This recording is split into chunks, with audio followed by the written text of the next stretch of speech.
സ്വർലോകനാടൻ്റെ നിത്യനാടാം ലോകം എന്നു ഞാൻ കാണുമാ നിത്യത. ഹായൻ പ്രേമമേ ഹാമേ ലോകമേ, ഹായൻ പ്രേമമേ ഹാമേ ലോകമേ എന്നു ഞാൻ കാണുമാ നിത്യത, എന്നു ഞാൻ കാണുമാ നിത്യത. ദൈവനാമത്തിന് മഹത്വമുണ്ടാകട്ടെ. ഗ്രേസ് മിനിസ്ട്രീസിൻ്റെ സ്വാതന്ത്ര്യ സന്ദേശമെന്ന ഞങ്ങളുടെ TV പ്രോഗ്രാമിലേക്ക് ആദരണീയരായ എല്ലാ ശ്രോതാക്കളെയും ഞങ്ങൾ ദൈവസ്നേഹത്തിൽ സ്വാഗതം ആശംസിക്കുകയും എല്ലാവരുടെയും പ്രാർത്ഥനയും സഹകരണവും അഭ്യർത്ഥിക്കുകയും ഞങ്ങളുടെ ടീമിൻ്റെ വന്ദനം നിങ്ങളെല്ലാവരെയും അറിയിക്കുകയും ചെയ്യുന്നു. കർത്താവ് നമ്മെ ധന്യമായി സഹായിക്കട്ടെ, അനുഗ്രഹിക്കട്ടെ. പ്രാർത്ഥനയോടെ നമുക്ക് ഈ അനുഗ്രഹിക്കപ്പെട്ട പ്രോഗ്രാമിലേക്ക് പ്രഭാത നേരം പ്രവേശിക്കാം. നമുക്ക് ഒരുമിച്ച് അതിലേക്ക് കടക്കാം. കർത്താവ് അനുഗ്രഹിക്കട്ടെ. കഴിഞ്ഞ ചില ആഴ്ചകളായിട്ട് കൃപായുഗത്തിൽ അഥവാ ഈ യുഗത്തിൽ ദൈവം ലോകത്തിന് നൽകിയിരിക്കുന്ന വിശേഷമായ 5 നന്മകളെ, അനുഗ്രഹങ്ങളെക്കുറിച്ച് നാം പരിശോധിച്ച് അഥവാ തിരുവെഴുത്തിൽ നിന്ന് പഠിച്ചു വരികയായിരുന്നു. അതിൻ്റെ ഒടുവിലത്തെ പ്രോഗ്രാമിലെ എപ്പിസോഡിലാണ് നമ്മൾ വന്നിരിക്കുന്നത്. 5-ൽ ഒന്നാമത് ദൈവം നൽകിയത് യേശുക്രിസ്തുവിനെ തന്നു എന്ന് പറഞ്ഞു. രണ്ടാമത് ദൈവവചനം യേശുക്രിസ്തുവിൽ കൂടെ ലോകത്തിന് തന്നു എന്ന് പറഞ്ഞു. മൂന്നാമത് യുഗം മാറ്റി തന്നു എന്ന് പറഞ്ഞു. നാലാമത് പരിശുദ്ധാത്മാവിനെ നമുക്ക് നൽകിയിരിക്കുന്നു എന്ന് പറഞ്ഞു. അത് 2 എപ്പിസോഡുകളായിട്ടാണ് പറഞ്ഞിരിക്കുന്നത്. 5-ാമത്തേതാണ് ഇന്ന് വരുന്നത്, അഥവാ ഒടുവിലത്തേതാണ് ഇന്ന് വരുന്നത്. ആ പറഞ്ഞ വിഷയങ്ങളുടെ ഒടുവിലത്തേത്. ആ ഒടുവിലത്തേതെന്ന് പറയുന്നത് ദൈവം അഭിഷിക്തന്മാരായ ശിഷ്യന്മാരെ ലോകത്തിന് ദാനം ചെയ്തിരിക്കുന്നു. എന്തുവാണ് അതിൻ്റെ ഗുണങ്ങളൊക്കെ ഒന്ന് മനസ്സിലാക്കാൻ ഞാൻ നിങ്ങളോട് വളരെ സ്നേഹത്തോടെ സന്തോഷമായി വിനയപുരുഷൻ പറയുന്നത് ഒരു എപ്പിസോഡ് കൊണ്ട് അതിൻ്റെ ഒരു കാര്യം പറഞ്ഞ് തീരുകയില്ല. പക്ഷേങ്കിൽ അത് ചുരുക്കി പറഞ്ഞ് വളരെ പ്രധാനപ്പെട്ട ഇനം മാത്രം പറഞ്ഞ് ആ സമയം ഉപയോഗപ്പെടുത്തുകയാണ്, അഥവാ അതുകൊണ്ട് അവസാനിപ്പിക്കുകയാണ്. അപ്പോൾ ഇന്ന് നമ്മൾ ചിന്തിക്കുന്നത് ദൈവം ലോകത്തിന് തന്നെ ശിഷ്യന്മാരായിരിക്കുന്ന അഭിഷിക്തന്മാരെ സമ്മാനിച്ചിരിക്കുന്നു, അതോ ദാനം ചെയ്തിരിക്കുന്നു. നമ്മൾ അവിടേക്ക് പ്രാർത്ഥനാപൂർവ്വം ശ്രദ്ധിക്കുക. ദൈവം ചെയ്തു എന്ന് പറഞ്ഞാൽ ദൈവം ചെയ്യാത്ത കാര്യം ചെയ്തു എന്ന് പറയാൻ പറ്റുമോ? ഇല്ല. ചെയ്ത കാര്യം ചുരുക്കമെങ്കിലും പറയാതിരിക്കാമോ? പാടില്ല. അപ്പം ദൈവം ചെയ്തിരിക്കുന്ന കാര്യമാണ് പറയുന്നതെന്ന് ഓർത്തിട്ട് ദൈവത്തോട് നിങ്ങൾക്ക് വിശ്വാസമോ താല്പര്യമോ ഇഷ്ടമോ ഉണ്ടെങ്കിൽ അത് ശ്രദ്ധിക്കുക. അതിനായിട്ട് വായിക്കുന്ന ആദ്യത്തെ വേദഭാഗം വിശുദ്ധ പൗലോസ്ലീഹ എഴുതിയിരിക്കുന്ന എഫേസ്യ ലേഖനം 4-ാം അധ്യായം 11-ാമത്തെ വാക്യമാണ് വായിക്കുന്നത്. 4:11. അവൻ ചിലരെ അപ്പോസ്തോലന്മാരായും ചിലരെ പ്രവാചകന്മാരായും ചിലരെ സുവിശേഷകന്മാരായും ചിലരെ ഇടയന്മാരായും ഉപദേഷ്ടാക്കന്മാരായും നിയമിച്ചിരിക്കുന്നു.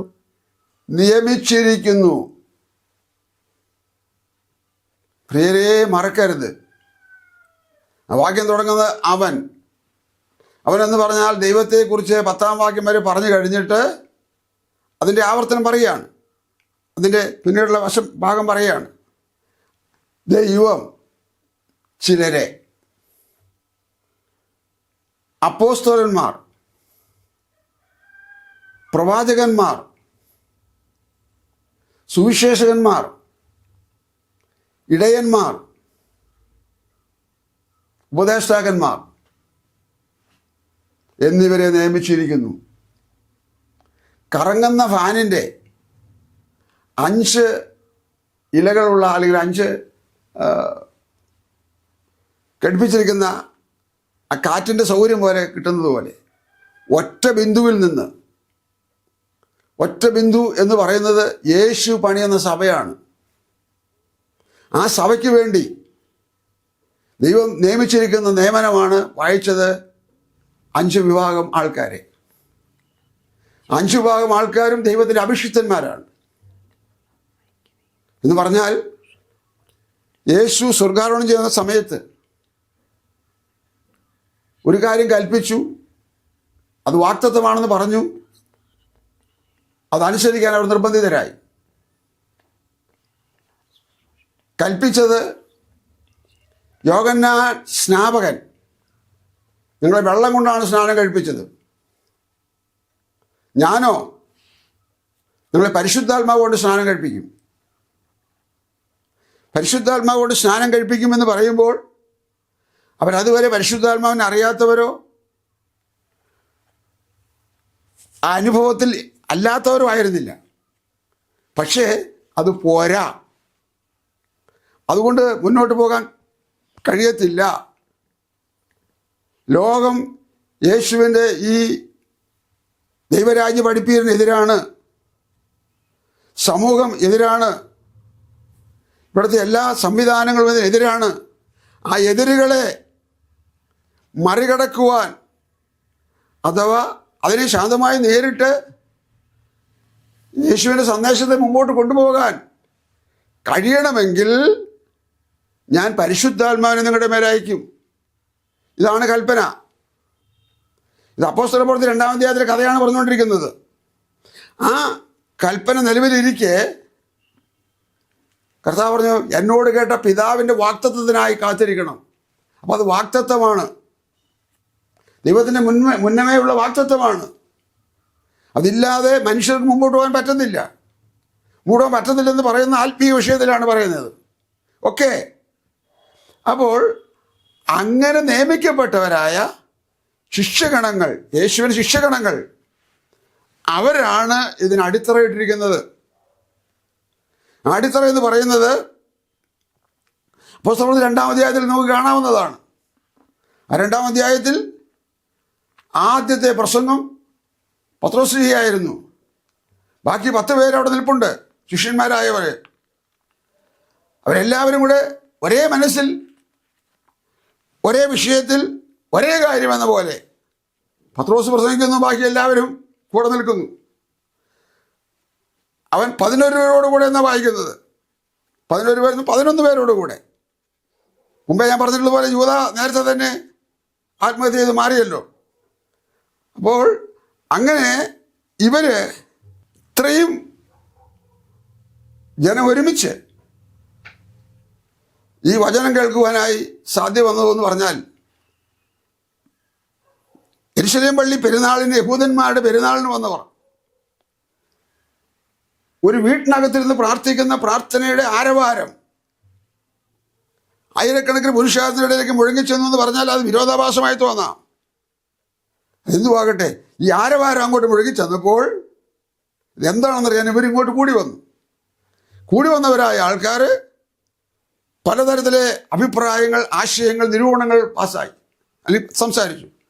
അപ്പോൾ ദൈവാത്മാവിൽ നിറഞ്ഞു നിൽക്കുന്ന അപ്പോസ്തലന്മാരായ പത്രോസ് എഴുന്നേറ്റ് പറഞ്ഞു, നിങ്ങൾ വിചാരിക്കുന്ന പോലെ ഞങ്ങൾ ആ ലഹരി പിടിച്ചവരല്ല. എന്നെ കേൾക്കുന്നവർ അറിയണം, ഗ്രഹിക്കണം, ഓർക്കണം. ദൈവസഭ ഉടലെടുത്തത് എവിടെയാണ്? ദൈവസഭ സന്ദേശം എന്തായിരുന്നു? ആരംഭം എങ്ങനെയായിരുന്നു?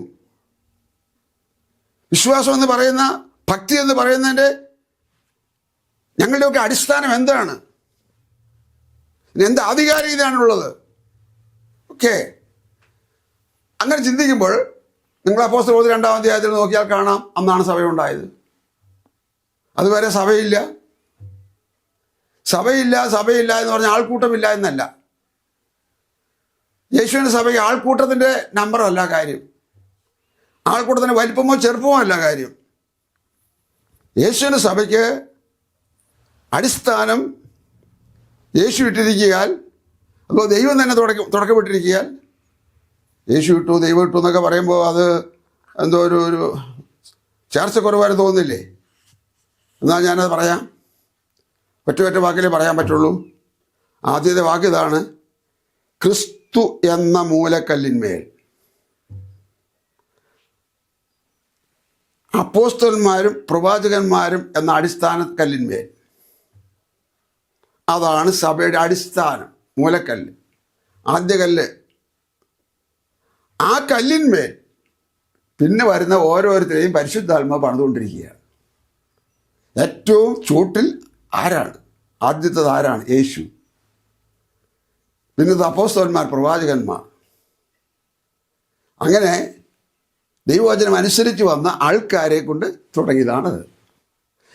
ആ സഭയിലെ ആൾക്കാർ തലമുറകളായി മരണത്താൽ മാറ്റപ്പെട്ട് കൊണ്ടിരിക്കുമ്പോൾ കർത്താവ് പുതിയ ആൾക്കാരെ തിരഞ്ഞെടുത്ത് തൻ്റെ ആത്മാവിനെ നിറച്ച് അഭിഷിക്തന്മാരായി വെച്ചിരിക്കുന്ന കാര്യമാണ് വായിച്ചത്. അവൻ ചിലരെ അപ്പോസ്തലന്മാരായും പ്രവാചകന്മാരായും സുവിശേഷകന്മാരായും ഇടയന്മാരായും ഉപദേഷ്ടാക്കന്മാരായും നിയമിച്ചിരിക്കുന്നു, അപ്പോയിൻമെൻ്റ് ചെയ്തിരിക്കുന്നു. ദൈവത്തിൻ്റെ അപ്പോയിൻമെൻറ്റിന് റിട്ടയർമെൻ്റ് ഇല്ല. അതിന് ലോകത്തുനിന്ന് സാമൂഹ്യ മണ്ഡലത്തിൽ സമൂഹത്തിൽ ലഭിക്കുന്ന ആനുകൂല്യങ്ങളൊന്നുമില്ല. എന്നാൽ അവർ ആ കാര്യം കൃത്യവും ശാന്തവുമായി ചെയ്യണം. അതിന് അവരുടേതായിരിക്കുന്ന മാനുഷിക മതപരമായ പരിചയങ്ങളും പഴമകളും പാരമ്പര്യങ്ങളും തഴക്കവും പഴക്കവും ഒന്നും ചേർക്കാൻ പാടില്ല. ഒന്നിൻ്റെയും പിന്തുടർച്ചയല്ല യേശു ക്രിസ്തുവിൻ്റെ പുതിയ നിയമസഭ. അത് പുതിയൊരു ഉപദേശത്തിൽ വന്നിരിക്കുന്നതാണ്. അതിൻ്റെ അടിക്കല്ല് ആദ്യം പറഞ്ഞ പോലെ മൂലക്കല്ല് ക്രിസ്തുവാണ്. ആ ക്രിസ്തു എന്ന മന്ദിരത്തിന്മേൽ പണിയുന്ന, ആ കല്ലിന്മേൽ പണിയുന്ന ആ പണിക്ക് ഒരു പുതിയ ഉപദേശമുണ്ട്. അതാണ് നമ്മുടെ കർത്താവും രക്ഷിതാവുമായ യേശു ക്രിസ്തുവിൻ്റെ പുതിയ നിയമം എന്നാണ്. ന്യൂ ടെസ്റ്റ്മെൻറ്റ് അഥവാ പുതിയ നിയമത്തിലെ മാത്രമുള്ള 27 പുസ്തകങ്ങളുടെ തുടക്കമാടെയാണ്. അപ്പോൾ നമുക്ക് അവിടെ വിട്ടിട്ട് ഈ അഭിഷിക്തന്മാർ ചേർന്ന് പണിയേണ്ട പണി മറ്റാര് പണിതാലും ഒക്കത്തില്ല. എന്ന് പറഞ്ഞാൽ അവർക്ക് നിയോഗമില്ല, അപ്പോയിൻമെൻ്റ് ഇല്ല, അധികാരമില്ല. സ്വർഗ്ഗാവനം ചെയ്യാൻ നേരത്ത് പറഞ്ഞ ഒടുവിലത്തെ വാക്ക് ഇങ്ങനെയാണ്: സ്വർഗത്തിലും ഭൂമിയിലും സകല അധികാരം എനിക്ക് നൽകപ്പെട്ടിരിക്കുന്നു, ആകയാൽ നിങ്ങൾ പുറപ്പെട്ട്. ശിഷ്യന്മാരോട് പറഞ്ഞു ആകയാൽ നിങ്ങൾ. അപ്പോൾ അധികാരസ്ഥൻ അധികാരപ്പെടുത്തി അയച്ചു. അതാണ് ആകയാൽ നിങ്ങൾ പുറപ്പെട്ട്. അവർക്കാണ് അധികാരം. അവർക്ക് വളർത്താം, ഉണർത്താം, പഠിപ്പിക്കാം, ഒരുക്കാം. ഇതാണ് ദൈവസഭയുടെ ശരിയായ തലം. ഈ ദൈവസഭയുടെ ശരിയായ തലം എന്ന് പറഞ്ഞാൽ ദൈവസഭയെക്കുറിച്ച് ധ്യാനിക്കുക എന്നതോ പഠിക്കുക എന്നതോ നിങ്ങളോട് വിശദീകരിക്കുക എന്നുള്ളതോ അല്ല ഇന്നത്തെ വിഷയം. ഇന്നത്തെ വിഷയം 5 വിശേഷമായ നന്മകൾ ദൈവം ലോകത്തിന് തന്നതിൽ 5ാമത്തെ എന്താണെന്ന്. അത് അഭിഷിക്തന്മാരെ തന്നു എന്നുള്ളതാണ്.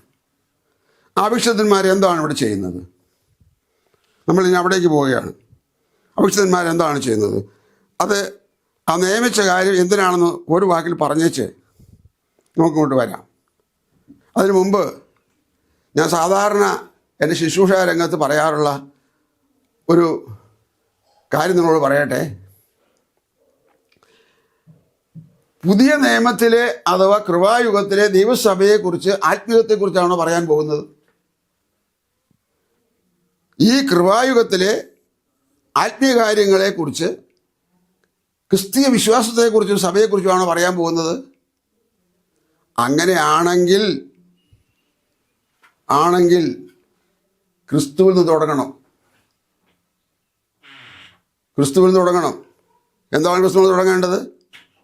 പത്രോസിന്റെ 1-ാം ലേഖനം 2-ാം അധ്യായം 21-ാമത്തെ വാക്യം നോക്കാം. അതിനായിട്ടല്ലോ നിങ്ങളെ വിളിച്ചിരിക്കുന്നത്, ക്രിസ്തുവും നിങ്ങൾക്ക് വേണ്ടി കഷ്ടം അനുഭവിച്ചു.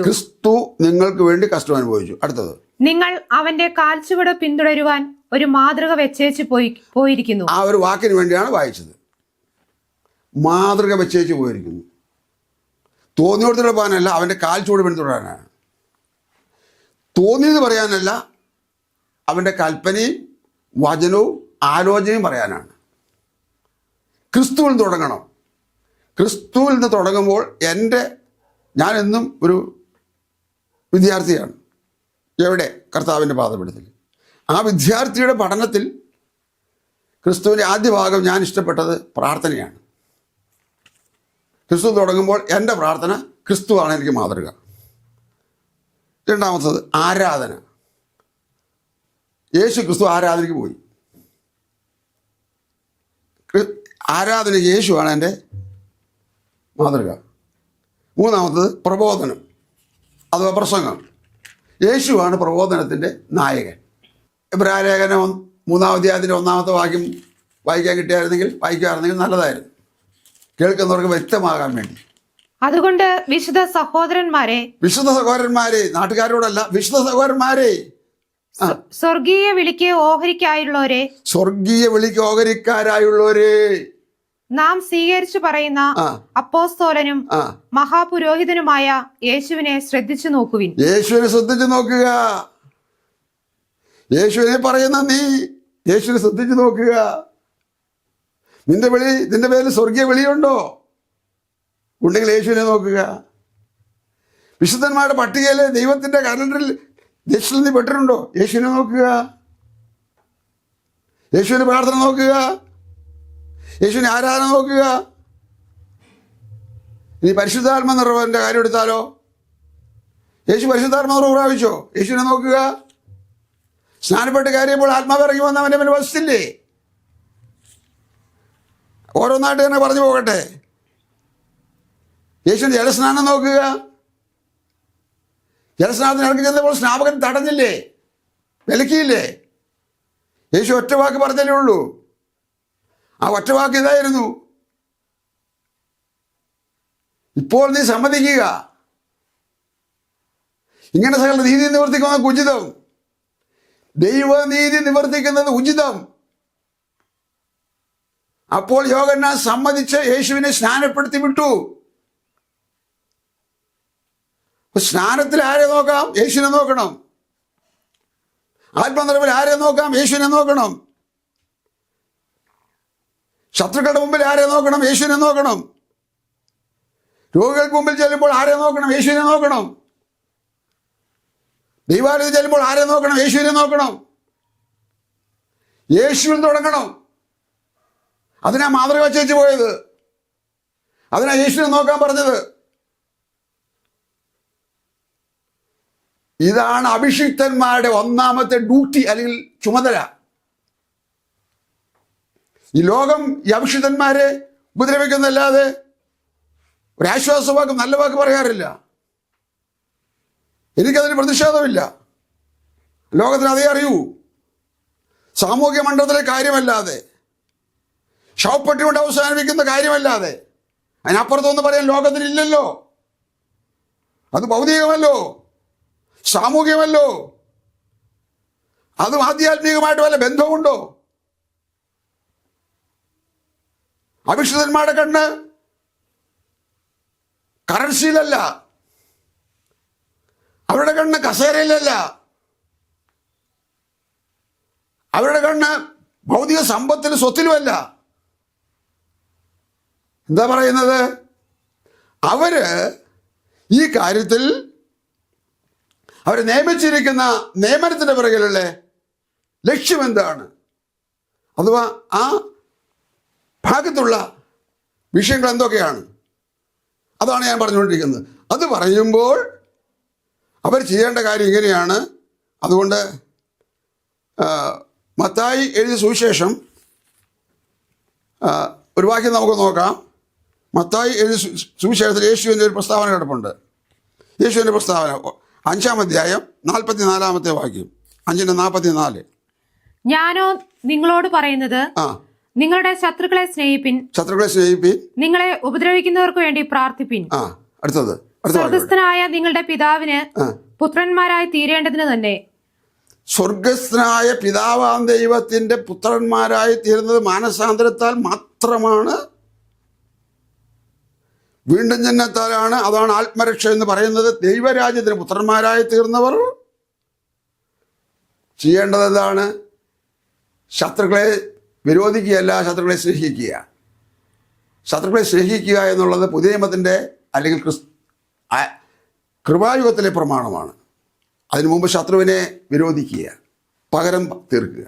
ഇതായിരുന്നു യേശുവിന് മുമ്പുള്ള കാലത്തെ രീതി. യേശു ശേഷമുള്ള കാലത്തെ, യേശു മുതലുള്ള കാലത്തെ രീതി ശത്രുവിനെ സ്നേഹിക്കുക. 10-ാമത്തെ വാക്യം നോക്കിക്കേ. 10-ാമത്തെ വാക്യം. നീതി നിമിത്തം ഉപദ്രവിക്കപ്പെടുന്നവർ ഭാഗ്യവാന്മാർ, സ്വർഗരാജ്യം അവർക്കുള്ളത്. ഈ വാക്യം അധികം ആർക്കും മനസ്സിലാകാറില്ല. ആയോ ഇല്ലയോ എന്നുള്ളതല്ല വിഷയം, എന്താണ് വാക്യത്തിൽ താല്പര്യം എന്നുള്ള വിഷയം. സ്വർഗരാജ്യത്തിലേക്ക് സെലക്ഷൻ ഉണ്ടോ? ഒരുപാട് വിശദീകരണം ഒന്നുമില്ല, ഒറ്റ വാക്കുള്ള മറുപടി. ഒന്നുകിൽ ഉവ്, അല്ലെങ്കിൽ ഇല്ല, അല്ലെങ്കിൽ അറിഞ്ഞുകൂടാ. ഇല്ല എന്നുള്ളതിനെ അറിഞ്ഞുകൂടാന്ന് പറഞ്ഞാൽ മതി.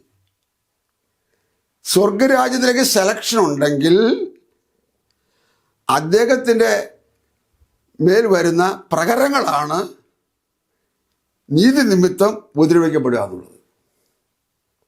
പൗലോസിൻ്റെ ഭാഷയുടെ കടമെടുത്തെടുത്താൽ പൗലോസ് പറഞ്ഞു, ക്രിസ്തുയേശുവിൽ ഭക്തിയോടെ ജീവിക്കാൻ മനസ്സുള്ളവർക്കെല്ലാം ഉപദ്രവം ഉണ്ടാവും. ഉപദ്രവം കണ്ട് ഓടിപ്പോകുന്നവരല്ല ഞങ്ങൾ, ഉപദ്രവം സഹിക്കാൻ തിരഞ്ഞെടുക്കപ്പെട്ടവരാണ് ഞങ്ങൾ. അഥവാ ക്ഷമിക്കാൻ. രഗാൻ സ്റ്റേൽസിനെയും മക്കളെയും ജീപ്പിനകത്ത് ഇട്ട് ചുട്ട് മീൻ വറുത്തെടുക്കുന്ന പോലെ പൊരിച്ചെടുത്ത സംഭവം ഒറീസയിലുണ്ടായത് നമുക്കറിയാം.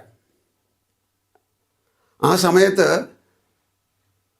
പിന്നെയുള്ള കാലങ്ങളിൽ അറിഞ്ഞും കേട്ടും വന്നപ്പോൾ ഭാര്യ ഗ്ലാഡിസ് എന്നോട് ചോദിച്ചു, എന്താണ് നിങ്ങൾക്ക് ഇതിനെപ്പറ്റി പ്രതികരിക്കാനുള്ളത് ലോകത്തോട്, അല്ലെങ്കിൽ ഭാരതത്തോട്? മറുപടി, ഞാൻ ആ ഉപദ്രവകാരികളായ ആൾക്കാരോട് ക്ഷമിച്ചിരിക്കുന്നു. ഭർത്താവിനെയും മക്കളെയും ചുട്ടുകൊന്ന ഹീനമായ, പൈശാചികമായ, മൃഗീയമായ ഈ കൊലപാതകം ചെയ്ത, ഡെഡ് ബോഡി പോലും കിട്ടാത്ത വിധത്തിൽ കൊലപാതകം ചെയ്ത ആൾക്കാരെ നോക്കിക്കൊണ്ട് ഭാര്യ സഹോദരി പറഞ്ഞതാണ്, ഞാൻ അവരോട് ക്ഷമിച്ചിരിക്കുന്നു. പത്രവാർത്ത വന്നപ്പോൾ ചിലർ പറഞ്ഞിട്ടുള്ളതും എനിക്ക് തോന്നിയിട്ടുള്ളതുമായ കാര്യങ്ങൾ കൂട്ടിച്ചേർത്തങ്ങ് പറഞ്ഞാൽ ലോകം നടുങ്ങിയ വാക്കാണ്. ഏതൊരു കൊലയാളിയെക്കുറിച്ചും ആ കുടുംബക്കാർ അവരുടെ ഏറ്റവും അടുത്ത ബന്ധത്തിലുള്ള ഭാര്യയോ അല്ലെങ്കിൽ ഭർത്താവോ അല്ലെങ്കിൽ മാതാപിതാക്കളോ പറയാറുള്ളത് തക്കതായ ശിക്ഷ കൊടുക്കണമെന്ന്. അത് തെറ്റാണെന്നൊന്നും പറയാനല്ല ഞാൻ വന്നത്. ശത്രുക്കളെ സ്നേഹിക്കാനാണ് യേശു അഭിഷിക്തന്മാരെ പഠിപ്പിച്ചത്, ശത്രുക്കളെ ദോഷിക്കാനല്ല. ക്രിസ്തീയ മാർഗം സ്നേഹത്തിൻ്റെ മാർഗമാണ്. ക്രിസ്തീയ മാർഗം കരുതലിൻ്റെ മാർഗമാണ്. ക്രിസ്തീയ മാർഗം ക്ഷമയുടെ മാർഗമാണ്. ക്രിസ്തീയ മാർഗം അങ്ങനെ ഒത്തിരി ഒത്തിരി നന്മകളുടെ മാർഗമാണ്. ഈ അഭിഷിക്തന്മാർ, 1 തിമോത്തിയോസ് ചെയ്യുന്ന ഡ്യൂട്ടി എന്താണെന്ന്, ഈ ലോകത്തിന് വേണ്ടി ചെയ്യുന്ന നന്മ എന്താണെന്ന് പെട്ടെന്ന് പറയാനായിട്ട് തിമോത്തിയോസിൻ്റെ 1-ാം ലേഖനത്തിലേക്ക് ഞാൻ വേഗത്തിൽ പോവുകയാണ്. 2-ാം അധ്യായം 2-ാം വാക്യം 3-ാം വാക്യം വായിച്ചാട്ട്. എന്നാൽ സകല മനുഷ്യർക്കും നാം സർവഭക്തിയോടും ഘനത്തോടും കൂടെ, സകല മനുഷ്യർക്കും നാം സകല ഭക്തിയോടും ഘനത്തോടും കൂടെ സാവധാനതയും സ്വസ്ഥതയുമുള്ള ജീവനം കഴിക്കേണ്ടതിന് വിശേഷാൽ രാജാക്കന്മാർക്കും സകല അധികാരസ്ഥന്മാർക്കും വേണ്ടി യാചനയും പ്രാർത്ഥനയും പക്ഷവാദവും സ്തോത്രവും ചെയ്യണം എന്ന് ഞാൻ സകലത്തിനു മുമ്പേ പ്രബോധിപ്പിക്കുന്നു. സ്തോത്രവും ചെയ്യണമെന്ന് സകലത്തിന് മുമ്പേ അഭിഷിക്തന്മാര് ഈ ലോകത്തിന് വേണ്ടി പ്രാർത്ഥിക്കുന്നു. ഇത് കേൾക്കുന്ന ഏതൊരു ഭരണാധികാരിയും ഇന്ത്യക്കകത്തോ പുറത്തോ ഉള്ളവരാരായിരുന്നാലും അംഗീകരിച്ച് അവാർഡ് തരുമെന്നോർത്തല്ല പറയുന്നത്, ഒരു സത്യം അങ്ങ് പറയുന്നതേ ഉള്ളൂ. അങ്ങനെ പ്രാർത്ഥിക്കുന്ന അഭിഷിക്തന്മാരുടെ നിരയിൽ പെട്ട ഒരു സാധുവായ ഞാനും കൂടെ ആ പ്രാർത്ഥനയിലുണ്ട്.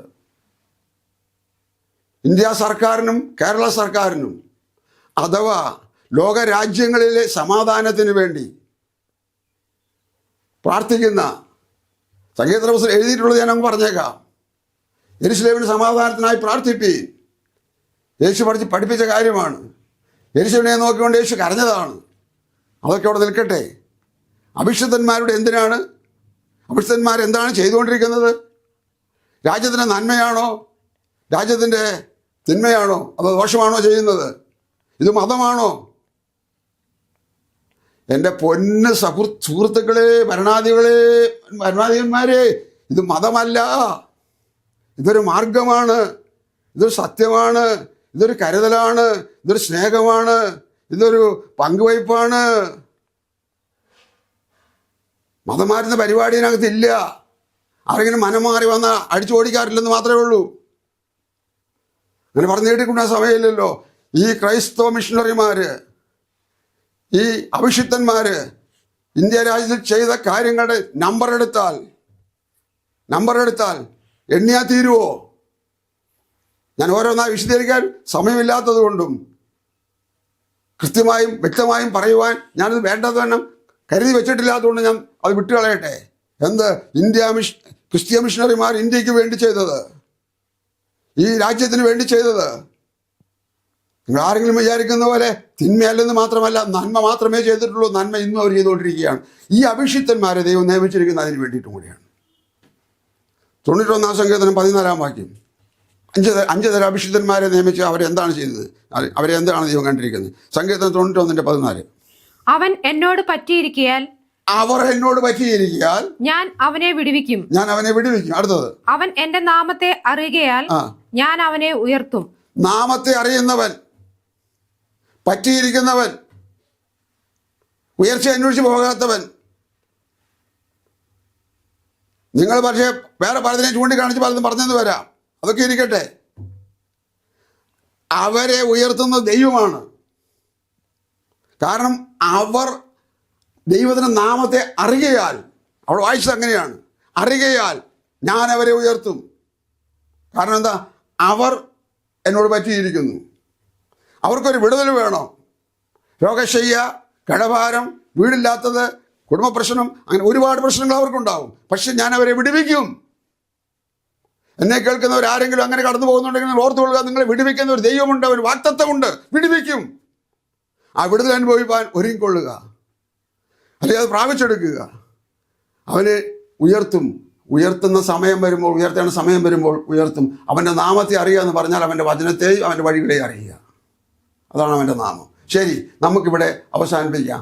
5-ാമത്തെ ദൈവത്തിൻ്റെ സമ്മാനം ലോകത്തിന് ദൈവം നൽകിയിരിക്കുന്നത് ശിഷ്യഗണത്തിന്, അഭിഷിക്തന്മാരായ ശിഷ്യഗണത്തെ ലോകത്തിന് വേണ്ടി പ്രാർത്ഥിക്കുവാൻ, ലോകത്ത് മാതൃക കാണിക്കുവാൻ, ലോകത്ത് എല്ലാ വിധത്തിലും നന്മയായി തീരുവാൻ ദൈവം വെച്ചിരിക്കുന്നു. 1-ാമത്തത് യേശുവിനെ നൽകി, 2-ാമത്തത് വചനത്തെ നൽകി, 3-ാമത്തത് യുഗത്തെ മാറ്റി തന്നു, 4-ാമത്തത് ആത്മനിറവിനെ തന്നു, 5-ാമത്തത് അഭിഷിക്തന്മാരെ തന്നു. ഇത്രയും തന്നിട്ടും കിട്ടിയിട്ടും ലഭിച്ചിട്ടും നാം ഇന്നും അരക്ഷിതാവസ്ഥയിലാണെങ്കിൽ ഇതുമായിട്ട് നിങ്ങൾക്ക് ഒരു ബന്ധവുമില്ല എന്നർത്ഥമേ ഉള്ളൂ. ഈ നന്മയെ, ഈ അനുഗ്രഹത്തെ, ഈ ഐശ്വര്യത്തെ, അഭിവൃദ്ധിയെ, അഭിമാനത്തെ ഏറ്റെടുക്കാൻ ഇതുവരെ തയ്യാറായിട്ടില്ല എന്നതാണ്. തയ്യാറായാൽ, ഇപ്പം തയ്യാറായാൽ നിങ്ങളെ ഈ സമയം മുതൽ ദൈവം ഏറ്റെടുക്കും. ശരി, സ്വർഗീയ പിതാവേ, യേശുവിൻ്റെ നാമത്തിൽ ഈ നല്ല പകലിനായിട്ട് സ്തോത്രം. ഈ സന്ദേശം കേട്ട ജനത്തിനായി പ്രാർത്ഥിക്കുന്നു. പേരുപേരായി ദൈവരെ അനുഗ്രഹിക്കണമെന്ന് പ്രാർത്ഥിക്കുന്നു. ഒരാൾ പോലും അങ്ങയോടൊപ്പമല്ലാത്ത ജീവിതത്തിൽ ഈ ലോകത്ത് അലഞ്ഞ് നിത്യാഗ്നിയിൽ ചെന്ന് ചേരാൻ ഇടവരാതവണ്ണം പേർ ചൊല്ലി വിളിച്ച് അങ്ങയുടെ വിരൽ കൊണ്ട് അവരെ തൊട്ട് അങ്ങയുടെ വചനം വായിച്ച് അവരെ വീണ്ടും ജനിപ്പിച്ച് അങ്ങയുടെ രാജ്യത്തിൻ്റെ പ്രജകളാക്കണമേ. വേഗം വരുന്ന കർത്താവെ, അവരെ അങ്ങയുടെ വരവിൽ ചേർത്തുകൊള്ളാൻ അവരെ കൂടെ ഒരുക്കണമേ. പ്രാർത്ഥന കേട്ടതുകൊണ്ട് നന്ദി. വിശുദ്ധജനത്തെ ചേർക്കാൻ വേഗം വരുന്ന യേശു ക്രിസ്തുവിൻ ധന്യമായ നാമത്തിൽ തന്നെ. ആമേൻ. God bless U.